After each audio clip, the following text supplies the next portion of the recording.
ओम शांति। 26/11/22 की वाणी है। मीठे बच्चे, तुम रूहानी यात्रा पर हो। तुम्हें वापस इस मृत्युलोक में नहीं आना है।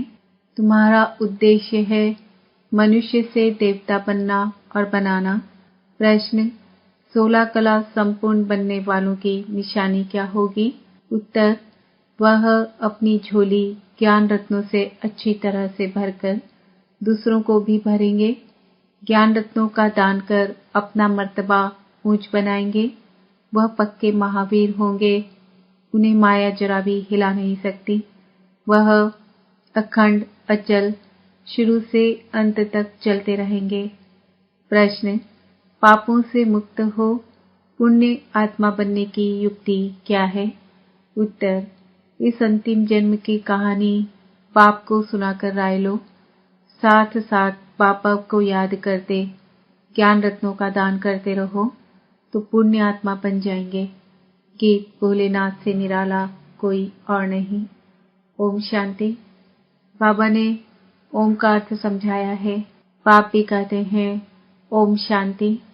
ओम शांति। आत्मा का अपना स्वरूप व लक्ष्य शांति है। आत्मा का धर्म शांत है। बाबा भी अपना परिचय देते हैं। जैसे परमपिता परमात्मा का परिचय वैसे आत्माओं का। मनुष्य ओम का अर्थ कितना लंबा करते हैं। ओम अर्थात भगवान भी कह देते हैं। भोलानाथ की भी महिमा है।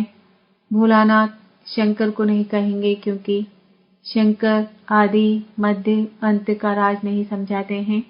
वह तो भोलानाथ ही बताते हैं। भोलानाथ वर्षा देते हैं, शंकर वर्षा नहीं देते। ऐसे भी नहीं शंकर कोई शांति देते हैं, नहीं। शांति देने के लिए भी साकार में आकर समझाना पड़े। शंकर तो साकार में आते नहीं। भोलानाथ ही शांति, सुख, संपत्ति, बड़ी आयु भी देते हैं। हर चीज अविनाशी देते हैं क्योंकि अविनाशी बाप है। वर्षा भी अविनाशी देते हैं। ड्रामा को भी अविनाशी कहा जाता है। हर के ड्रामा व नाटक तो भी बने हैं। यह तो अनादि ड्रामा है। यह बेहद का नाटक है। स्थूल नाटक मनुष्यों के होते हैं। वह रिपीट होते हैं। जैसे कंस वध का खेल बनाया है, फिर वही खेल दिखाएंगे। यह बेहद का ड्रामा सतयुग से शुरू होता है। कलयुग अंत तक खलास हो फिर रिपीट होता है। वर्ल्ड रिपीट कहा जाता है। कौन सी वर्ल्ड? बरोबर सतयुगी वर्ल्ड जो थी वह अब रिपीट होनी है। आधा कल्प के बाद पुरानी वर्ल्ड की हिस्ट्री ज्योग्राफी रिपीट होती है। नई को दिन, पुरानी को रात कहा जाता है। यह सब बातें बाप समझाते हैं। वह है ज्ञान सागर। शुरू से लेकर अंत तक ज्ञान लेना है, पढ़ना है। वह पढ़ाई 15-20 वर्ष चलती है। यह बड़ा भारी इम्तिहान है। इनका उद्देश्य है मनुष्य से देवता बनना। जो भी सिर पर पाप है उनको जलाना है। इसके लिए बाबा ने रूहानी यात्रा सिखलाई है, जहां से वापस इस मृत्युलोक में नहीं आना है। जिस्मानी यात्रा तो जन्म जन्मांतर बहुत की। तुम बच्चों ने आदि को भी जाना है, मध्य को भी जाना है। मध्य में कितनी बड़ी बड़ी बातें होती है। रावण राज्य शुरू होता है। भक्ति मार्ग शुरू होता है। मनुष्य भ्रष्टाचारी बनना शुरू होते हैं। संपूर्ण भ्रष्टाचारी बनने में आधा कल्प लगता है। माया का राज्य द्वापर से शुरू होता है तो भक्ति और रावण राज्य दोनों नाम गिरने के हैं। भक्ति के बाद भगवान मिलेगा। बाप कहते हैं तुम सबसे जास्ती भक्ति करते हो, फिर ज्ञान भी तुम ही लेते हो। ज्ञान और भक्ति के संगम पर तुमको वैराग्य चाहिए। तुम संन्यास करते हो 5 विकारों का। उनको सिखलाने वाला शंकराचार्य है। उनका है हठ योग। अनेक प्रकार के योग सीखते हैं। घर बार छोड़ ब्रह्म के साथ योग रखते हैं। उनको तत्वज्ञानी, तत्व योगी कहते हैं। ज्ञान देते भी हैं तत्व का। समझते हैं चक्र फिरना है, हमको पाठ बजाना है।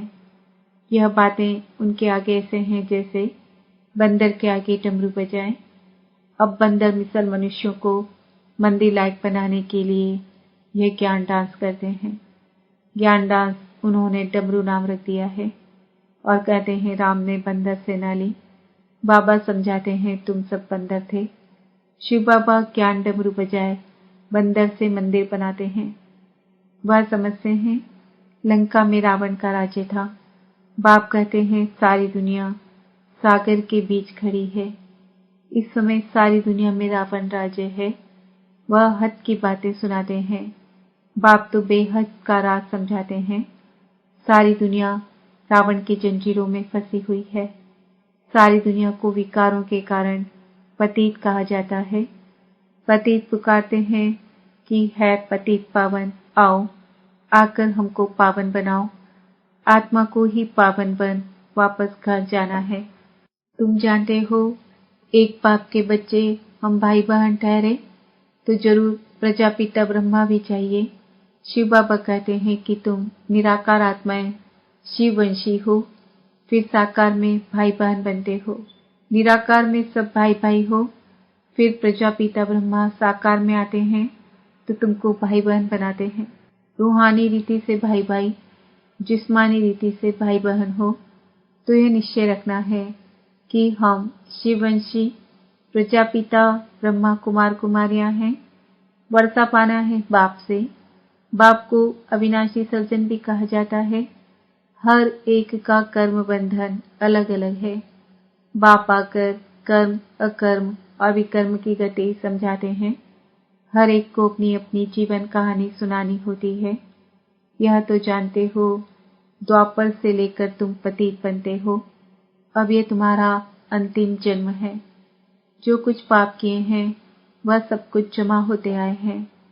अब हमको पुण्य जमा करने हैं। इतने जन्म के पाप कैसे कटें और हम पुण्यात्मा कैसे बने। बाप कहते हैं मुझे याद करो तो तुम्हारे विकर्म विनाश होंगे और ज्ञान रत्नों का दान करना है। जो बहुत दान करेंगे वह ऊंच मर्तबा पाएंगे। भारत जैसा दान कोई करता नहीं। अब उनको मिलता कहाँ से है। बेहद का बाप सबसे बड़ा फिलैंथ्रोपिस्ट है। बाप आकर जी दान देते हैं, झोली भरकर तृप्त कर देते हैं। अपनी झोली कम व जास्ती भरना वह तो बच्चों के ऊपर है। नंबरवार झोली भरते हैं। कितने ब्राह्मण ब्राह्मणियां हैं, कितने सेंटर्स हैं, वृद्धि को पाते जाएंगे। शिव बाबा का सिजरा है अविनाशी, यह फिर साकार सिजरा बनता है।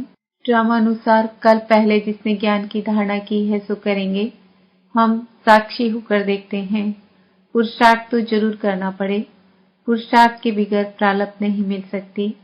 वह सब मनुष्य के द्वारा पुरुषार्थ करते हैं। शास्त्र भी मनुष्यों ने बनाए हैं। अब तुमको परम पिता परमात्मा की श्रीमत मिलती है।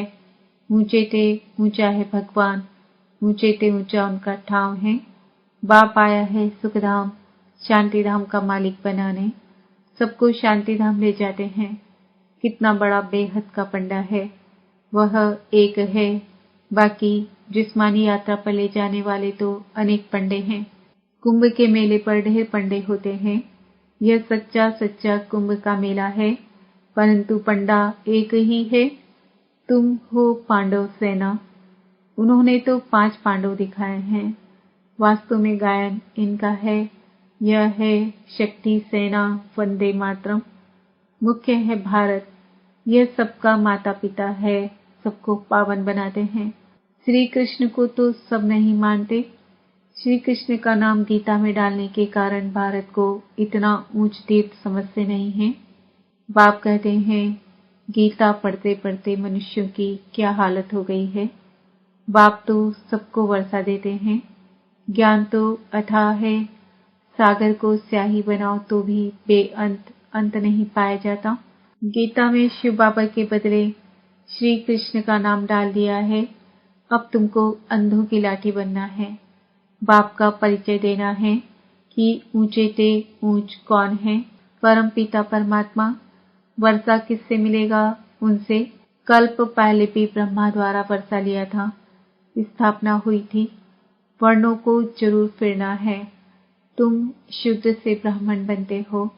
ब्राह्मणों द्वारा यज्ञ रचा जाता है। तुम हो सच्चे ब्राह्मण। वह है झूठे ब्राह्मण।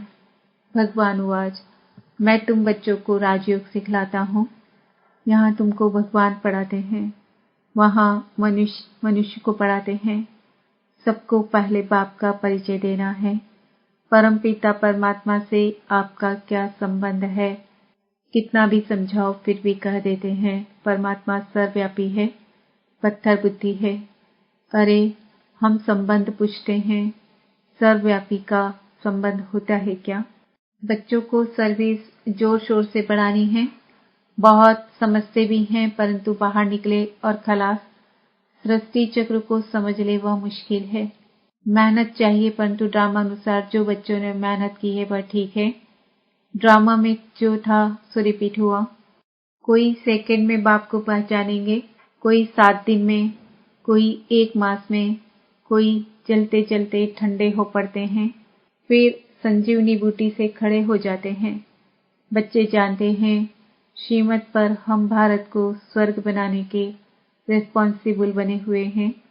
श्रीमत से स्वर्गवासी बनाना है, यह खेल है। अब तुम शिवालय में चलते हो, पहले तुम स्वर्गवासी थे, फिर इतने जन्मों के बाद रावण ने नरकवासी बनाना शुरू किया। अब पूरे नरकवासी कंगाल बन गए हैं। बाबा कहते हैं तुम बच्चे स्वदर्शन चक्रधारी बनते हो, रावण का सर काटते हो, रावण दुश्मन पर जीत पाते हो। रावण फॉरेनर है, हमारा राम राज्य था, अब सारी दुनिया ने रावण से हराया है। यह शोक वाटिका है, सत्युग अशोक वाटिका है। यहाँ अशोका होटल नाम रखा है, जैसे सन्यासियों ने शिव नाम रखा है। शिव और विष्णु की माला मशहूर है, ब्राह्मणों की माला बन न सके। यह है रुद्रमाला। विष्णु की माला प्रवृत्ति मार्ग की है। मनुष्य कहेंगे इन जैसा पावन बनाओ। एम ऑब्जेक्ट सामने खड़ा है, तुम शाम से सुंदर बन रहे हो, पुरानी दुनिया को लात मारते हो। श्री कृष्ण की आत्मा गोरी थी, इसलिए स्वर्ग का गोला उनके हाथ में दे दिया है। कृष्ण नारायण शिव सबको काला बना दिया है। जो शिव परमात्मा सर्व का रचयिता है उसे भी जानते नहीं। अच्छा, मीठे मीठे सिकिलते बच्चों प्रति माता पिता बाप दादा का याद प्यार और गुड मॉर्निंग। रूहानी बाप की रूहानी बच्चों को नमस्ते। हम रूहानी बच्चों की रूहानी बाप दादा को याद प्यार गुड मॉर्निंग नमस्ते ओम शांति। धारणा के लिए मुख्य सार, बाप समान मनुष्य आत्माओं को जी दान देना है, बेहद के बाप से दान लेकर दूसरों को देना है, महादानी जरूर बनना है, स्वदर्शन चक्रधारी बन रावण का सर काटना है, बेहद का बैरागी बन विकारों का संन्यास करना है। वरदान, संगम युग पर सदा प्रत्यक्ष व ताजा फल खाने वाले शक्तिशाली व तंदुरुस्त भव। संगम युग की ही विशेषता है जो एक की पदम गुना प्राप्ति होती है और प्रत्यक्ष फल भी मिलता है। अभी अभी सेवा की और अभी अभी खुशी रूप फल मिला, तो जो प्रत्यक्ष फल अर्थात ताजा फ्रूट खाने वाले हैं वह शक्तिशाली व तंदुरुस्त होते हैं। कोई कमजोरी उनके पास आ नहीं सकती। कमजोरी तब आती है जब अलबेले होकर कुंभकर्ण की नींद में सो जाते हो। अलर्ट रहो तो सर्व शक्तियां साथ रहेंगी और सदा तंदुरुस्त रहेंगे। स्लोगन, फॉलो एक ब्रह्मा बाप को करो, बाकी सबसे गुण ग्रहण करो। आज का सम्मान है, मैं आत्मा शक्ति